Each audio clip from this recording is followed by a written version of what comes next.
This is William Patterson University Television. Welcome to an all-new episode of The Charts, where we highlight the talent inside the music department here at William Patterson. I'm Matt Camera. And I'm Anne-Marie Huber, and today we will be interviewing pop artist Ellajolie and indie pop artist Adri Maiella.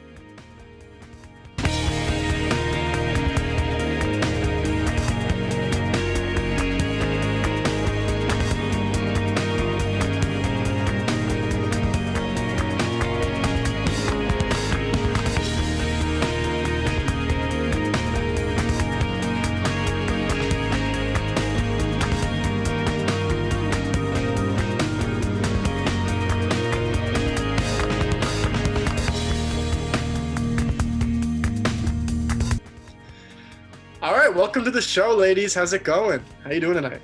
Good. Good. We're very happy to have you here. Yeah, it's great to see you guys. Thanks for being on the show. Yeah, thank you for having me. Yeah, thank you. So let's dive into it. So Ellajolie, how would you describe your sound, or what kind of artist would you consider yourself? I consider myself pop, or soft pop is normally the term I go with, because I do acoustic, mainly pop, but with indie influences. Okay. Have you ever thought of venturing off into other areas of genres? Yeah, I've always wanted to do like a straight up like pop song, but I've never done something that's not acoustic. Okay. And how about you, Adri? I would consider my music pretty indie folk, singer-songwriter type stuff. And did you ever think about wanting to do a different style? Yeah, that's honestly like something I like struggle with, like picking somewhere to stay, and it's just so fun to like try different stuff with like what we come up with, even if it's not like a genre that we are used to. I like to jump all over the place. Cool. Yeah, I mean, I definitely pick up on that indie vibe. I mean, very angsty, very emotional, very like heavy kind of sound to your music. I mean, even if the instrumental and the melody that you had in your song is kind of that upbeat sound, it's that combination of the melody with the vocals that creates that kind of deep vibe. And on your YouTube video that we watched, I mean, the caption, so I don't know if this is too personal for you, but in the caption it said this is a song about faking your own death. And from the moment I read that, I'm like, wow, like, are we dealing with a convict here? Like, are we dealing with somebody who's, broadcasting abroad right now from Guatemala or some crazy place? Like, I don't know. Is that something you did or are thinking about doing? Well, yeah, no, I'm not in Guatemala right now, but that would be nice.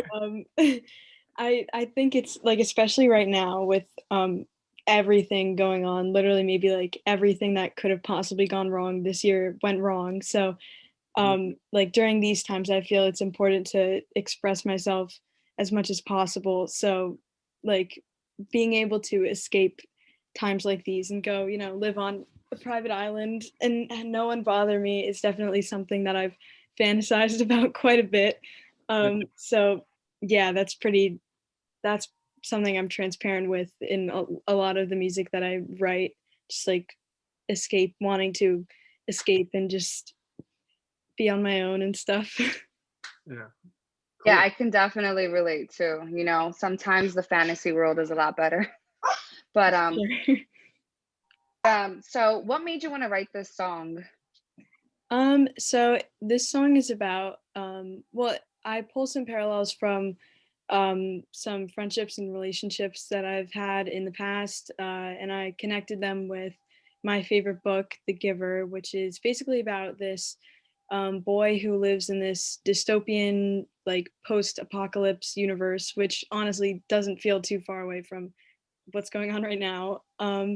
And he basically is just chosen to, receive all of the memories of the past world, which had, color and like different emotions and a bunch of other pretty radical things that were banished from this world that he lives in because they wanted to maintain the peace. which is also something that, you could connect to with our real world. So I basically wrote about how my life can sometimes feel like I'm like being held back from, going and exploring things that might not be like acceptable. Like I feel like a lot of people struggle with stuff like that, like trying to fit into this cookie cutter person that society, wants everyone to be. But it's not always like that. And so I basically wrote about how my friendship with this person feels restricting in the same way that the main character of The Giver's life is constantly being like monitored, and he also lives under quite a few restrictions. Wow, you just sold that book to me. No, for real. I mean, I already knew about that book, and I remember having to read it in middle school and just, middle schoolers and having to read things. I remember not liking it. But I mean, it's really, you're just talking about it right now. It's really on theme with, our world, I guess. I don't know how else to put it. And I mean, you're wanting to escape. That's pretty no, it's pretty heavy for right now and pretty on topic. And I feel like both of your songs kind of had that similar theme. Like Ella, your song Valley. Now the valley, is that somewhere that you're trying to escape from? I mean, what does the valley really mean to you? Well, the Valley is a place in Spokane, Washington. It's Spokane Valley. I actually got the idea to use like the Valley from there's a Taylor Swift song called The Lakes, and then there was a Jody Mitchell song I was thinking about called Waves of the Canyon. So I was like, what if I used like, this place? And then I was like, wait, I lived in a valley. So basically, it was where I lived from ages 9 to 14. And so it was like, the biggest part of growing up was there. And I always wanted to leave, when you're that age, you don't want to be wherever you are. You want to go out and you want to see the world. And so it was just about like feeling like trapped in this valley because you've got the mountains around you on all sides and stuff like that. Mm-hmm. Wow, so very literally just being trapped in a valley, surrounded by mountains. Yep. And yeah, no, you're right. That's a very important part of the life. So that's interesting that you're pulling from these deep emotional points in your life. Yeah, and I feel like that's something that all artists should do or do in their songs. So that's very interesting. That's an aspect of your music. But we're actually gonna take a look at a clip of your song Valley right now. So here it is.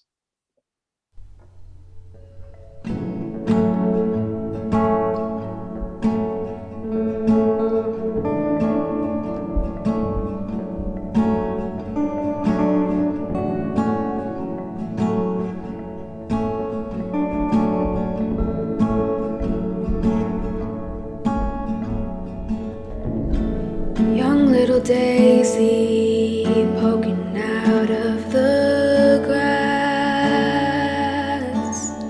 meets West Coast sunlight of smoke and ash. No lakes or oceans, nothing at all, nothing to surround me but the beige of my wall. The only thing to remind me that nature exists was a sprinkle of snow on the mountain in spring.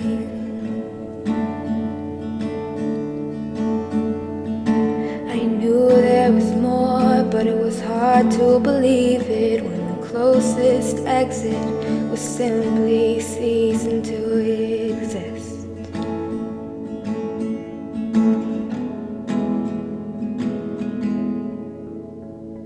I don't go back to the valley, don't see old friends or memories. Downtown therapy will never leave. leave the city. From New York to Philly to Miami. You're always alone when you grow up in the valley. Packed my boxes, donated my old clothes. No house key in my hand. I could go wherever I wanted to go. New license in a new state, sent my ballot to a new place. Till I'm working retail for a living, I will never leave this town of 2000.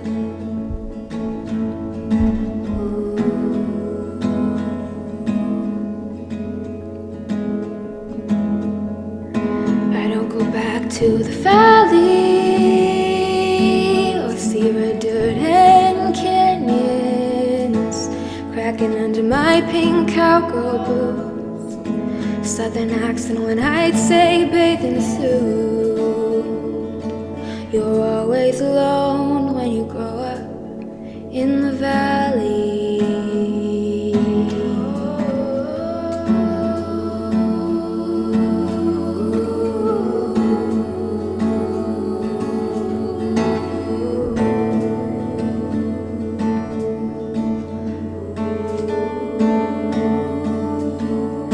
Obsessed with my bones, hold my wrist and they might snap. No matter where I go, I can still taste the ash. And I thought this was my year, but it wasn't it. And you're never you again when you live in the valley.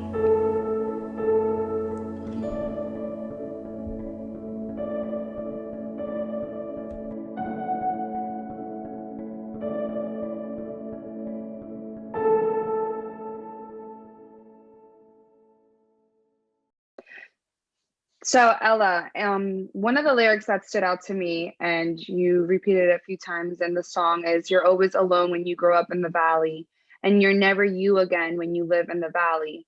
So my question to you is, what exactly, like, how would you describe the impact on your life, like, that the valley has had on you? Well, I think it has changed the way I've looked at things because since I lived there, I've lived a bunch of different places. That was the second place I'd ever lived. But now I've been a couple places since then. And I think when you're living somewhere and like you're trapped in that, it makes you want to be free, I guess. So I'm like a very free kind of person. Like I don't stay anywhere too long. I move around from place to place. I get bored of places really fast because I'm just like used to moving around. So I think, I mean, not to like psychoanalyze myself, but I think like having that feeling of being like trapped there for so long, I'm always like, okay, gotta keep going, move around. So yeah, it was just a point in my life. I think when you're in middle school and you're growing up like that, everything is difficult. Like, everything seems terrible no matter like what's going on. So it was just like not just a physical place, but also like a state of mind where, there's the mountains and I couldn't move past that. I saw my world and I was like, this is how it is. Because, I was 13. You're like that at 13. So it was just like trapping myself in, I guess. Mm. Yeah, when you're in middle school, everything is difficult, like having to read The Giver, right? Like, calling back to you, Adri. So, I mean, your song. So, what were your feelings when releasing this song? I mean, was it hard for you? Was it, was it a breeze? What were your What went through your head? Well, songs like The Giver and songs like The Giver and songs that I've written in the past, I've usually just kept in like the vault for a really long time. So it's almost second nature to share them with people when I feel that they're fully done because I've had them with me for so long. So almost in a way I feel desensitized to, as you said, how heavy the lyrics can get. So sometimes people will point things out in my writing and I'll be like, oh yeah, that is pretty devastating. Like, I don't, I don't know. But yeah, I think putting stuff out on YouTube, which is what I recently started doing, and just sharing music with my close friends is always a super like relieving experience because I just like to have as much like feedback as possible so that I can eventually like go and record these songs in like like either a studio or just like at home, just something outside of like YouTube where I can like put it on a platform or something. So yeah, I like to just share it with as many people as possible. Cool. So you thrive on that feedback then. So that's what you're going for. Cool. Good for you. So Adri, a lyric from your song that Matt and we liked, it was if you're a real friend, you won't tell the cops. So my question to you is, hypothetically, if you were to fake your own death, would you tell your friends, and would you expect them to not tell the cops? Well, yeah, I have my two best friends, John and Xander, who we always joke about how if we were to either collectively fake our deaths like at the same time, it would be easier than us doing it one at a time in separate occasions, because one of us would just crack and tell someone for like money or something, or like we would not be able to keep a lie up for that long. So we just always joke about how like if I did decide to go live in Guatemala, that no one was allowed to say anything. No, I love it. That's what you call real friends right there. Mm-hmm. You know? So now we're gonna take a look at your song, The Giver. Hey guys, this is a song I wrote called The Giver.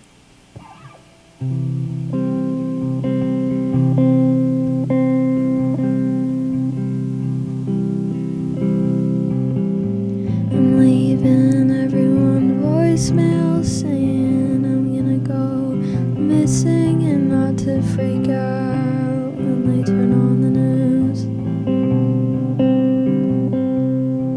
If you're a real friend, you won't tell the cops that you saw me at the corner shop or walking in circles in the parking lot.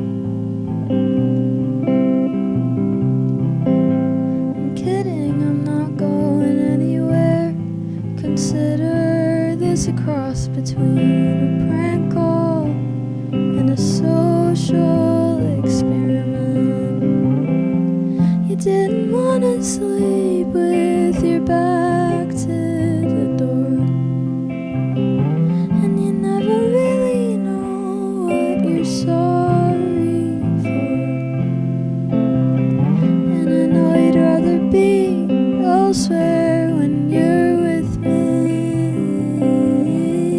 I know you'd rather be somewhere else.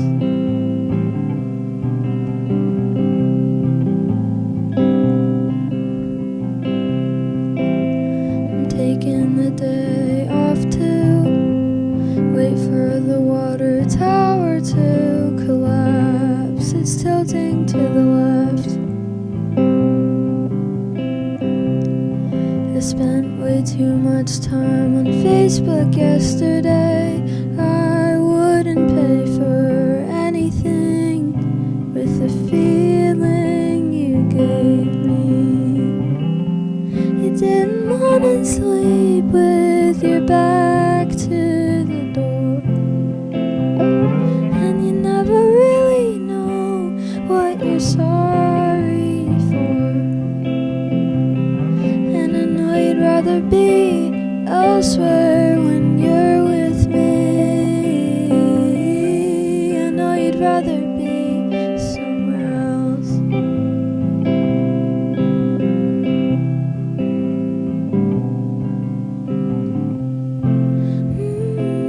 Try your best, don't blame the giver.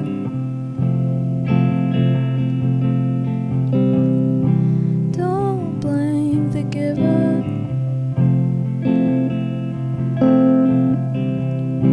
Don't blame the giver.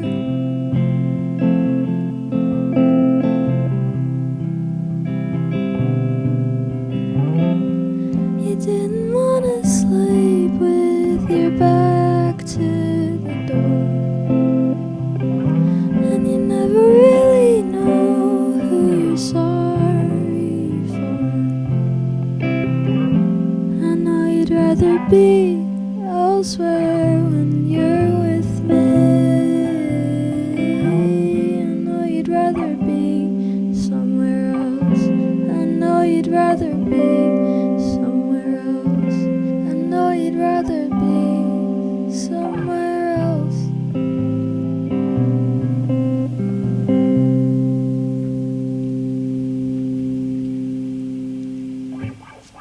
So another line that you said, so you said that you kind of thrive and you build off of, the feedback that you get or off of people viewing you. So this line that you put said, consider this a cross between a prank call and a social experiment. So are you looking to kind of disrupt the public? Do you want that negative feedback? Is that what you're looking for? Or I mean, I enjoyed disrupting the public from time to time. Right.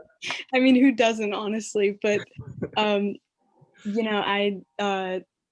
almost wrote that line in a sense where like I was seeing like, oh, if I call up all my friends and tell them that I'm gonna just like flee town, like I would be doing it partially to just get a reaction out of them in like a social experiment type of way, where it'd just be like, do you care enough to tell me not to go, or is this something I can get away with? So yeah, it was just another like play on words almost, like just to see how people would react. But I do have my fair share of disrupting the public. Disrupting the public. I love that. You know how the saying goes, rules are meant to be broken. So Exactly. continue. So Ellajolie, so in your song you say, I thought this was my year, but it wasn't. And I know all of us can relate to that this year more than ever. But I know you also said you lived in Washington middle school, right? 9 through 13. So what year exactly were you referring to, and why did you think it was your year, and why wasn't it? Okay, so I wrote this song recently, so that was referring to this year. Okay. I think I had such a good feeling about 2020. I was like, I was born in 2002. It's 2020. This is like, I don't know, something about it seems perfect. Yeah, the numbers were assigned. Clearly, I was wrong. And I was like, Halloween is going to be a full moon. It's on a Saturday too. All the holidays line up. And I'm like, oh yeah, I'm starting school. This year is going to be amazing. I was wrong. I was very, very wrong. None So, of that. I mean, I think that I always think every year is going to be like the great year. Everyone does that. You know, you got your New Year's resolutions and you're like, yeah, I'm going to get it this year. This year was particularly bad though. Yeah, no, it's okay. We're all in the same club here, girlfriend. So I actually wanted to ask you another question, because I know you moved around a lot, and I know the Valley, it's written on a place where you lived. Have you ever thought about writing more songs on other areas that you've lived at?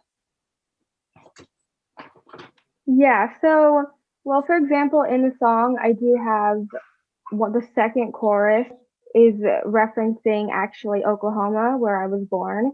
So I was talking about like the pink cowgirl boots and whatever. Those were a pair of boots that I very loved as a young Oklahoma kid. I have written songs in a Civil War town in Delaware right now. So like Fort Delaware is across the river. It's pretty cool. There's a whole lot of history over here. So I have written a song about that actually, because my house is 140 years old. So it's like, you kind of have to write about that. Like there's ghosts, there could be ghosts. It's just, we have original floors. Like the people that were here 150 years ago walked on the same floors that I walk today. So it's just like, I can't not write about that. Yeah. Yeah, that's a pretty trippy thought, actually. I mean, just how there was a whole world before us, and how, I don't know, time just keeps moving no matter how hard things get, and that's actually kind of another thing that I wanted to ask you guys about is during this time, have your plans changed at all? I mean, how have you adapted to this pandemic? Have you been writing more? How have you changed musically based on what's going on? And I'll start with you, Adri. Sure. I definitely have found I have more time to write and sit down and really reflect on things that I have written. I have a lot more time to practice, just music in general, like keep up with my technique on my instruments. I've been able to spend more time with my family, which is something I'm always thankful for. I think, as weird as it sounds, I am thankful in some ways for the time off from all the chaos of like pre-March life, if you can remember what that was, because I barely can. Barely, yeah. But yeah, I have enjoyed just some peace and time to, work on myself and my music. And yeah. Nice. And what about you, Ella? It's funny that you said that. Oh, don't mean to interrupt. Go ahead, Ella. Yeah. But I will get back to you, Um, Adri. Well, I think for me, I don't have as much time now. Like in March, when we were all, out of school and everything was just closed, I had a lot more time to work on music. I put together like a whole EP because I was like, why not do that? I have the time. Um, I haven't worked on anything in a while now because just because school is online doesn't mean that there's less of it, unfortunately. So, but before I did have a lot more time to like focus on music without the distractions of going out and doing things. So it was nice to just like I started getting into producing, which I'd never done before, and that was like a whole new world. So I really enjoyed that. Yeah, no, that's awesome. It seems like you gained a new skill, learning how to produce your own music. And it's great because, at the end of the day, you need to try to turn a negative into a positive. And I feel like you guys both did that. Now, Adri, you talking about how anything before March seemed like forever ago. Matt and I were just talking about that. Like January to me seems like it was 2 years ago. It's I can't even, crazy. yeah, it really is. Yeah, it's like I like forgot how to, because now that things like especially over the summer when we were able to see small groups like outside, or like I would just see people like outside more a little bit more often than I like March when it was just cold and everything was upsetting. But I'd see people and I'd be like I don't even know how to interact with other humans anymore. Like I just don't know what to do. But It's like, yeah, it is weird. It definitely feels like forever ago. Like I like Yeah. I'm like I could picture us being in, like quarantine for like as long as it lasts at this point, because I feel like in March I was like, oh, when is this gonna end? When is this gonna end? But now I'm just like, this is, how we operate, which I guess is a good thing. I'm not like constantly like thinking about getting back to normal life just because we're all just used to this. So Yeah, no, I agree. I had the same thoughts too. In March, I really thought, okay, maybe 1 month, 2 months max. But at this point, this is our new norm, you know? And I wanted to ask you guys, what are your future plans, moving forward with your artistry? I'll throw it to Ella. Well, as of right now, I do plan to definitely get better at producing. Eventually, I will definitely take a class. Doesn't fit into my schedule right now, but I plan to eventually, because right now I'm kind of just figuring things out my own. But I mean, I do want to make like a pop song one day, just something like totally like overly produced and really fun, because all my music is kind of serious most of the time. It's a little, low key sad. But I just want to expand. I've been learning a lot being a music major. I never realized how much I didn't know. So it's been a really great experience. And I'm just going to keep putting out music and hoping that at least a few people enjoy it, because it's special to me that even like one person is like, wow, I listen to this song every day. I love it. And like, that's all I need, really. Awesome. And you, Adri? yeah, I like totally agree with Ellie in saying like just being able to put out like something and having someone be like, oh, that's cool is like so rewarding, and it makes you want to, keep making more music, which is what I hope to continue doing, just like day by day in times like these, just keep making music and keep writing and stuff, because I mean, everyone needs something to keep them distracted or somewhat distracted from all the stuff going on. And music is definitely my distraction. And it's like a great distraction, I think. Yeah, you guys write about escape, and then we use what you write to escape as well. Yeah. Oh, well, you're both obviously very gifted, and you're taking advantage of your gifts to, keep yourselves sane. So that's great. That's great that it's kind of that crutch for you, or that kind of thing for you guys. So good on you for surviving the pandemic this long. You too, Yeah, we're all in this together. But for sure. yeah, Do you thank you. do you have any Matt, are you gonna say sorry, something or no? I'm not. Hey, well, you started talking. I'm the. I know, You got the mic sorry. now. Go for it. I know. Sorry. I was gonna ask Ella and Adri if they have like any platforms that they want to shout out. We can follow them, either if it's YouTube, Instagram, SoundCloud. Sure. Mhm. My Instagram is Adri Ella with 12 A's at the end. Like, I'm so sorry. But, and my YouTube is just Adri Maiella. Okay, awesome. Okay. 1A, yeah, at the end of that. And you, Ella, where can we find you? Well, you can find me everywhere at Elle Ryerson. It's ELLERYERSON. That's Spotify, Apple Music, SoundCloud, Twitter. I don't really use Twitter, Instagram, all of that. It's all under Elle Ryerson. Great.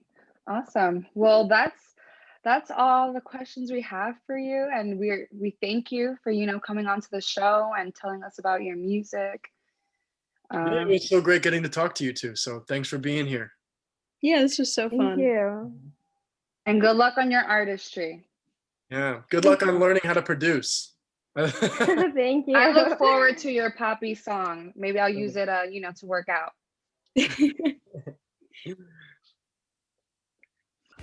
Thank you so much, Adri and Ella, for joining us, and thank you for tuning in to another episode of The Charts. Make sure you follow us on social media at The Charts WP to see behind the scenes footage. And subscribe to our YouTube channel to keep up with our performances and roundtables. We'll see you next time on The Charts.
I'm Matt Camera, And I'm Anne-Marie Huber. and The Charts is back. On this episode, we have guest artists Ellajolie and Adri Maiella. So you don't want to miss this.